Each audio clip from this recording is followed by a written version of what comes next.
Optimal Resume, free with your library card and PIN number. Optimal Resume can help you design an attention-getting resume and more.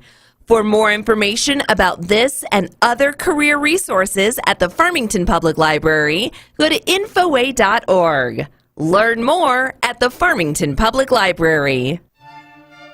A new topic, local favorites, will be featured every other Wednesday on Roving with the Arts with me, your host, Mick Hess. I'll be talking with local classical, jazz, and folk musicians about their favorite styles of music and hear musical excerpts that are some of their favorites. We'll even find out what kind of music they would want to hear if they were stranded on a Pacific island. Join me for some interesting and entertaining musical insights of some of your favorite local musicians. KSJE is supported by San Juan Regional Medical Center, here to meet your urgent and emergent medical needs, whether they are COVID-19 related or not. Medical emergencies happen when you least expect them, whether it's a stroke, heart attack, illness, or injury. San Juan Regional Medical Center's caregivers are here to provide care to you and your loved ones. Find out more online at sanjuanregional.com.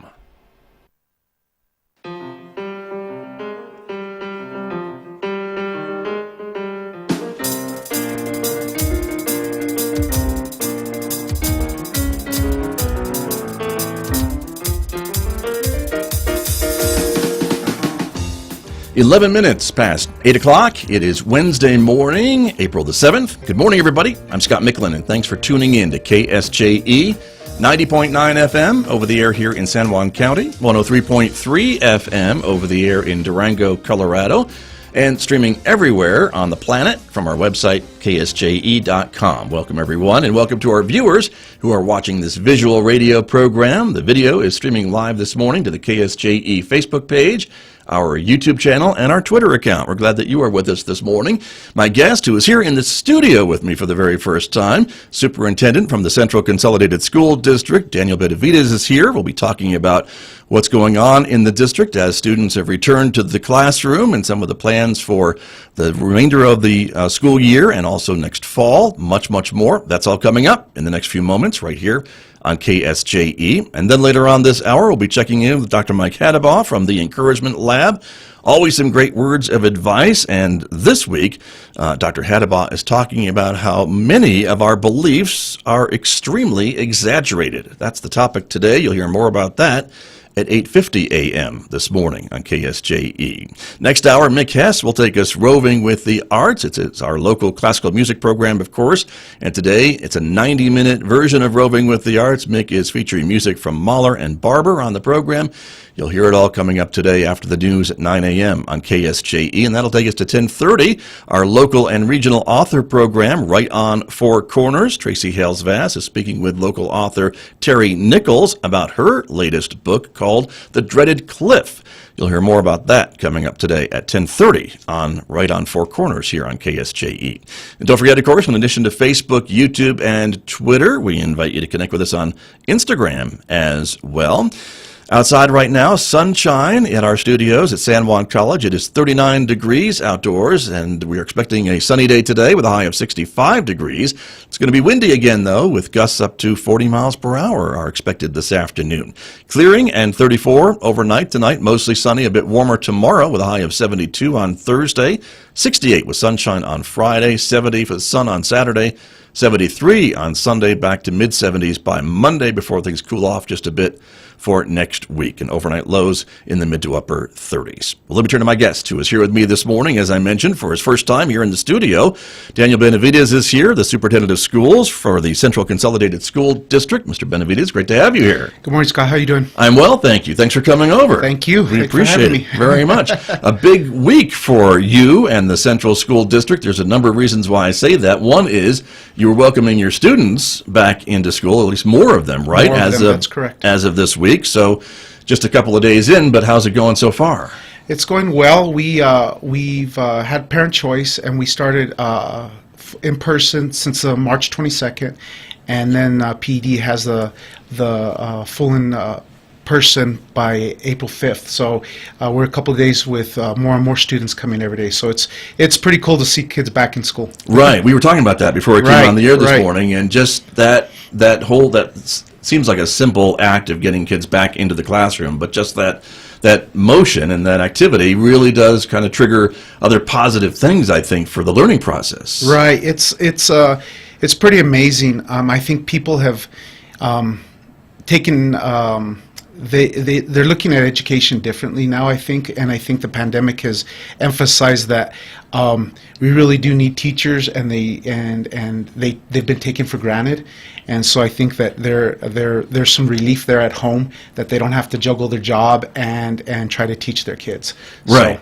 Or make sure the kids are on Zoom at Right. 8 o'clock in the morning or whatever the case may be, right? Or checking in and worrying about that kind of stuff. So it's helpful. So. Right. And so far so good. And so the plan is for this to be continuing through the end of the year, but of course anything can change. That's correct. We emphasize parent choice. We want to make sure that those parents that want their kids to be able to have the opportunity to come in, they can. And if parents want their kids to stay at home because they still may be afraid, then they have that choice. And but we have good conversations. We invite parents to come to our schools and look at those things to make sure everything's safe. But again, we understand that it's a choice. It's something that is very important to us at Central Consolidated. Right. And I would assume if parents have some concerns or questions, the person to reach out to would be maybe the principal of their child's school? Absolutely. That would be the best and easiest way to get a hold of what's going on in the school.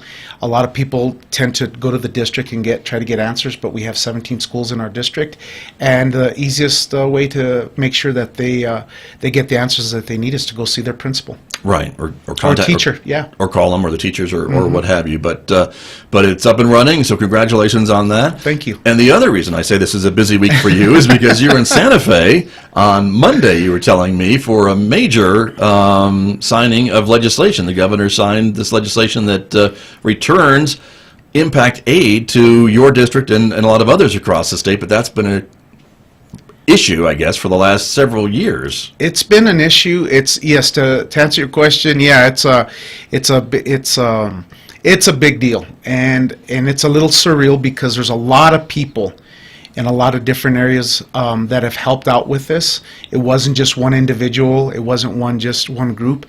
There's been a lot of people over the years that have been fighting for this, and it really, until 3 districts got together, Gallup-McKinley, Zuni Public Schools, and Central Consolidated, banded together and kind of formed a team and started pushing the issue really hard at the legislative level 3 sessions ago, and then using a lot of collaboration with the tribes and legislators and educating and doing research.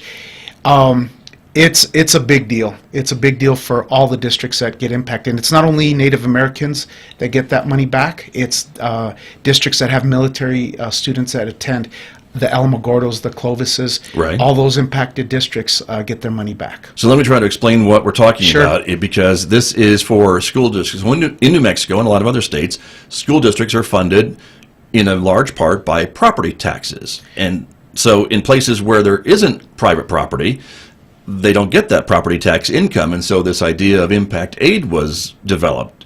So far, so good? Yeah, it's a little bit more. It always is. It always is, I'm right? sorry. Yeah, no worries. Leave it to the media to try to simplify a very complicated topic, but The easiest way to look at it is that we have an equalization guarantee. Right. And what that does is it guarantees that everybody gets funded equally.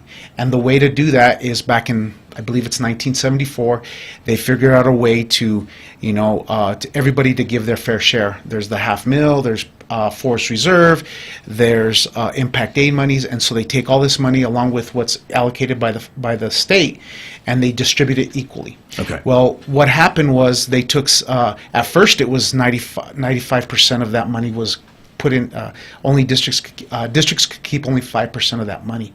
The rest would go into the state and redistribute it to the rest of the districts. that impact aid money. Impact aid money, which is generated at the school where the kids go. So if they're military or Native American, they have to fill out this form Okay. to make sure that they live there and they qualify, and then that gets turned into the feds. It's a long process. Sure. And they qualify for money. it is actually only 8 to 10 cents on the dollar, and it tries to replace that tax money that you talked about, property tax, that is not generated on federal lands. And the federal government gives that money back, so they can offset that money that's not generated that the state can't make. So Gotcha. That's in a nutshell. Understood. So I guess what was happening was the state was taking all of that impact aid money and saying, well, your district, even though you got a majority of this impact aid money, we're going to divide that up and give it and spread it among all the districts in New Mexico. And that was the rub and the problem. Right. That those 3 districts that you mentioned and others were saying, hey, we think we should be getting more of this money to our districts because our students are the ones that are triggering this funding. Right. And so, that's what the legislature finally dealt with. Exactly. And so it was over the years they've moved the needle to move it from 95 and then to 75. But our argument, a lot of the money that's generated by this impact aid money is from the students, and they were losing out on 75% of it. So the feds give us 100% of that money, but the state takes credit and they reduce the state money by that 75%. Right. In Central's case, for example, plus or minus, we were able to keep $5 million of that money, and the state was taking credit for $15 million. $15 million. $15 million. And that money is needed. And if you've ever been out to Central Consolidated, Newcomb, Shiprock, Kirtland Central, you can see that we had to rely on very small property tax base to maintenance, use that for maintenance on our schools or even to build. Sure. Think about, I guess, your district, which, as you mentioned, is huge, 17 schools. Yep. Again, most of northwest San Juan County. 3,000 square miles. There you go. You've probably driven most of it, or will. Have several times. And so, so the private property portion of the Central District is a tiny little sliver in and around the Kirtland area. Correct. And that's it. That's it. Everything else is, and of course, they can't be expected to pay for maintenance and everything else for the rest of the very large Central Consolidated District. And they've that little bit of a property tax base has actually helped the district out over the years. And so this is a welcome change for us because we get to now kind of help everybody in the district, including Kirtland Central. So right. And so you were telling me this is almost like winning the lottery, because this is how equates to how much money, additional money now for Central schools. So we will be getting plus or minus impact aid money, and again, it depends on the funding at the federal level, but plus or minus an additional $15 million, and then our half mil comes back to us, which is roughly $5 million. So we're looking at plus or minus $20 million per year moving forward and into the district. And that's significant. It's very significant because that allows us to build things that we haven't built before. It allows us to maintain our buildings. It allows us to have programs for our kids. The district has created a new department. It's called the Intercultural Community Outreach, which focuses on those specific issues, social, emotional, making sure our kids get those things, and it's brand new. So we'll be able to put some money into that and expand it and make sure that we're serving our kids that generate the money. This department made possible because of this money? No, the board actually took a look at if we were to get the money, okay, how would we be able to prove to the state and others that we're spending this money adequately and fairly. So prior to me coming to the district, the district created this new department, and I see. So it's about 11 months old. This was the focus of the board then? The focus of the board, absolutely. But the money will help this. It's going to be, it's hard for people to fathom, to be honest with you, this amount of money quickly. Right. And because they haven't seen it. It hasn't been done. It's never been received before. It's never been received before. So yeah. And so, are there certain things you can use the money for, and things you can't use the money for? Like, can you hire more teachers with that money, or is it more programs and buildings and maintenance and things like that? The idea, the federal guidance is pretty loose. The legislation that was passed on Monday, or it's going to come into effect July 1st, has some restrictions, making sure that we consult with Navajo Nation and other tribal entities, stakeholders, and stuff like that. But the majority of it, in the conversations that we had with the board and some conversations with the community, this isn't a done deal as far as what we're going to use it for, but some of the ideas out there is to make sure that we have facilities that are up to date. making sure that those classrooms and have the technology and the Wi-Fi and those type of things. And quite frankly, if you've been out to those areas, our buildings are in bad shape. We need teacher housing. We need a lot of things that take capital money. And there's going to be a big infusion for that. So right, it's the uniqueness of the Central District that you have some unique challenges and issues that other districts in the state don't have to deal with. Correct. You mentioned teacher housing, and there's not very many. There are other districts that do that too, but when we think about it, we don't always think about providing housing for your teachers, and you do. Right. I mean, you've got to be able to have a working staff to educate our kids in Newcomb area. Right. We've got to have without an hour commute. Right. Or longer. And we got to provide facilities for them to be attractive for them to come out.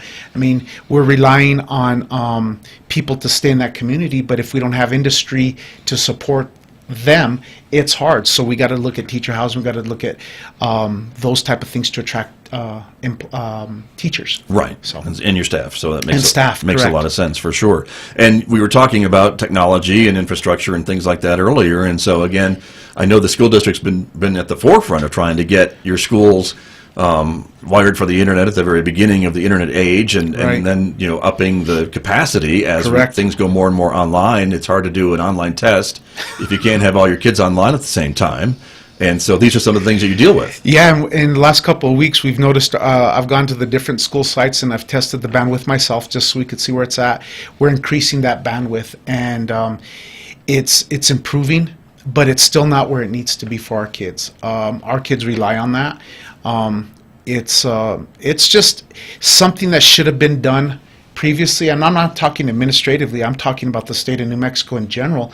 We should be looking at all our rural areas, and from my understanding, the legislature tried to do a really good job of increasing that need by putting some money into that infrastructure. So that's a good thing. Right. Well, in our state, we know we've got areas that are well connected to the internet and areas that are not so well connected. Right. And when it comes to schools, you really need to have everyone on the same playing field. Absolutely, that's a very good way of looking at it. So they're very good. And so I want to ask you a bit more about some of the other plans that are coming up. And this is with graduation coming up. We were talking a little bit before we came on the air this morning, and I know everything's dependent on what color on the map San Juan County is. Whether we're Fingers still crossed. turquoise, and we want to stay there because that's the least restrictive. And of course, that's the idea. But your principals from your high schools are planning some graduations for your seniors. I know parents are concerned that they want their senior to be able to walk across the stage. It's just not the same to see their picture on a video screen with the announcement that they graduated. That's absolutely correct. The principals are working on those plans right now. Plan A, Plan B, in case we do fluctuate or we happen to be in that color zone for graduation. But the plan is to stay in turquoise. So everybody out there in the county, please try to do what we can to stay turquoise. So all our area schools, Farmington, Gallup, Gallup, Aztec, Bloomfield, and especially Central Consolidated, help us with the turquoise, because the plan is to have in person. And under turquoise, outdoor we could have 75%. And so that's what we're shooting for. So that's our plan. Okay. That would be great. And for a lot of parents and families watching and listening to us this morning, I'm sure they're thrilled to hear that is your hope. Fingers crossed. Fingers again. crossed. Fingers crossed. And we're looking at multiple things. Just to give you an example, if it's 75% capacity, we may have one location that serves the most, so we can have more parents and family members. The size of the facility The size of the facility is important. makes a big difference, Right. and but again, that all could change depending on the county color and what's going on. So we hope to stay turquoise. Right. And the idea, I guess, would be too, is you have this in-person graduation for your seniors. Keeping all the social distancing, Keeping all all that this- kind right, of thing. exactly. But Everyone's- the idea is to have kids come in person and be able to walk through, and having a few family members, because last year the whole state, the whole nation had to, like you said, they had to be creative, and even some cases didn't even get to have one because it was so restrictive. So Right. yeah. And I guess the only thing you're thinking about maybe that could change for this year would be maybe how many family members could Correct. attend, because that would depend on the size of the venue. Correct. And the level of openness of the particular county. Correct.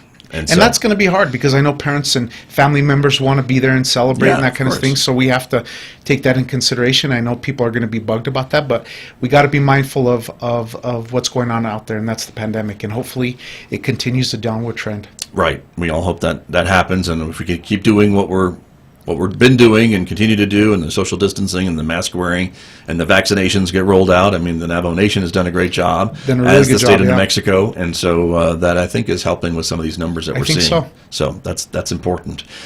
Next fall, let me ask you a little bit about next fall. And so you mentioned student choice a lot and family choice about coming back to class. If face-to-face learning is allowed in the fall and the numbers are still as low as we hope that they are, would some parents still be able to say, I just don't feel comfortable sending my child back to the classroom? Could we keep it virtual for a while? That's the plan right now, Scott. We're looking at, again, we really emphasize parent choice because we feel that the parents are the best judge of what they need to do for their kids. And so if we're allowed to go back in the fall, we're going to look at parent choice again. And so unless something changes at PD's level, at the state level, that's the plan. Got it. And so parents would have that choice to make. And then I guess the other thing, too, is, though, for planning purposes, right, it'd be nice if they could choose and then not change their mind halfway through, but they do, and that's understandable. And is that something that you've dealt with even this year, I imagine? We do. We have those, we have people that are apprehensive about coming back, and then they check with their family members or their family friends, and they ask how it's going, and we encourage parents, if they want to come see what's going on, to come to our sites and do a tour, show them how safe we are, what we're doing to clean the school sites. And so it is, but you know what, we have to accommodate parents. That's the thing that we have to understand as a district. Before the pandemic, schools are really good at opening their sites. They're really good at getting kids to be in person, do those type of things. Well, I think we need to change our mindset that sometimes parents may be jumping in and out, and we have to accommodate them. And if we want parents to feel comfortable in a school site or in the district, we need to accommodate them as best we can. Gotcha. So that'll continue. That'll continue. That flexibility. Absolutely. That's really important. My guest this morning, Daniel Benavidez, is here. He is the Superintendent of Schools with the Central Consolidated School District. And Mr. Benavidez, I want to ask you a little bit about, because with your years in education, this has been a rough year. I think there's no doubt about it, for your teachers, for your students, for your families, just with the unknown and the shifting back and forth. As we hopefully move out of COVID and maybe get back into a more stable planning procedure for schools and things like that. I know when you watch how your kids, how your students are doing in the schools, are you concerned about their learning and some of the maybe things that COVID has brought to our attention, that maybe, it's hard for kids to stay focused when they don't know if they're going to be in school or out of school or what have you, I guess is my question. It's a long and rambling question. No worries. I do worry about the social emotional piece. Everybody talks about that, but unless you've been in the classroom and unless you've seen kids on a day-to-day basis, parents see it, teachers, and people can talk about it. But we see kids. When I go to the playgrounds for the kids that are back in school, there's a huge difference in the way they're interacting. They're apprehensive, but then they're around their friends, and you can see them open up. And I am worried about that, and we're trying to accommodate that. We're in the process of solidifying some of those plans to address those. We're looking at hiring more, and it's going to be tough because everybody's going to be looking at that. We're looking at hiring more social workers and some more counselors and just people in those expertise to come into our sites to make sure that we help our kids. Very worried about it. I mentioned before when I had talked a while back that at that time we were coming up on a year with some of the kids that haven't been in or seen their teachers in a year. In person. Right. They've seen them on Zoom, but some of the kids haven't even seen their new teachers. So if they were going from third grade, they may have known their teacher in person, but then they go to the fourth grade and they've only seen them online. Right. And that's challenging because as adults, I know I get tired of seeing people on Zoom. We have to do it, but that's why I'm here today, because we have that opportunity to be face to face. Right. And we still practice the social protocols. You're way over there. Hey, that's right. That's right. But those kids need that interaction. There's just so much data that shows that interaction with their peers and their teachers is extremely important. Sure. But I guess from hearing you describe what you see on the playground, does it also say that many kids are resilient and they bounce back fairly quickly? That's, in my humble opinion, and for what it's worth, I think adults don't give kids enough credit for being resilient. Kids are resilient. They deal with a lot of different things. Their home life, they deal with their social lives, they deal with this complication of social media. Kids are resilient, and we don't give enough credit to them, and they do such a phenomenal job. I'm not saying that they handle it well, but they're resilient. They work through it, and you can't ask for anything more out of them. They're pretty phenomenal young people. Right. Good to hear you say that. Well, and I agree with you. I think they can still have troubles, right, and still need help from time to time, and we shouldn't ignore any of that. We can't. But that they are maybe a little bit stronger and tougher than we give them credit for many times. Exactly. I think that adults tend to baby them in some ways, and that's a natural instinct. But you talk to kids and you ask them, "How do you like being back?" "I love being back." "How's the food?" "Love the food." "I wish they were." Really? Yeah. I mean, I that's one of my things is I like to go, and I'm able to now. I told the kids, "You're going to see me more. You probably don't know me and probably don't care who I am, but I care about you, and I know our staff cares about you, what the food's like. How are you doing, you know?" And for an adult to ask a kid their opinion, they look at you kind of suspicious, but then they can tell if an adult's genuine, right, and they'll answer you, and that's the part that I love. Sure. So, any surprising answers so far when you ask that question? They're tired of being around mom and dad. Well, all right. What do you expect? Yeah, after a year, yeah. I get it. So that makes a lot of sense. Well, Mr. Benavidez, it's a pleasure to have you here in person. We've only met through Zoom since you got to the district, and so this is our first chance of meeting in person. It's great to have you here. Best of luck, of course, as the school year wraps up, and we'll look forward to having you back here more times in the future. And thank you for having me, and thanks for having me in person, and look forward to having more of these conversations. I'll look forward to it as well. Thank you so much. Thank you. Daniel Benavidez, my guest this morning, the superintendent with the Central Consolidated School District, here with me on KSJE.